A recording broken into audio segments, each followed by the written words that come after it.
जैसे एक वादी पक्ष है जिसका लड़का मर गया जी और वो कह रहा है कि इसने मारा है, जी इसी ने मारा है। जी और हम प्रश्न उसको वैसे उसका कोई एविडेंस भी इस तरह का नहीं है, ना उसने देखा ना हमने देखा।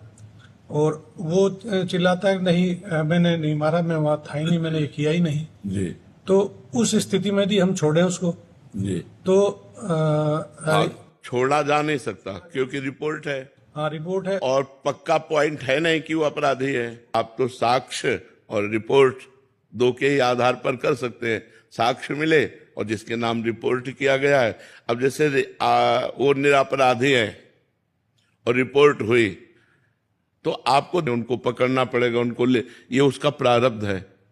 वो पाप का प्रारब्ध है जो अभी तक भोगा नहीं है, और वो पाप गुप्त है तो अब उसे फंसाएगा। उसमें आप कोई अपराधी नहीं है, उसमें आपका कोई दोष नहीं है।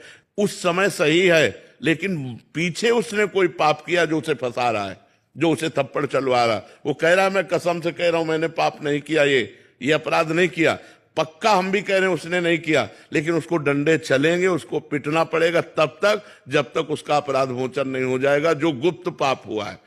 जिस पाप को प्रकाशित नहीं किया गया और उसका प्रायश्चित नहीं हुआ, वो पाप उसे फंसाएगा, उसे डंडा लगेंगे, और जब उसका पाप खत्म हो जाएगा तो साक्ष्य मिल जाएगा कि यह निर्दोष है और उसे छोड़ दिया है। उसमें आप दोषी नहीं है।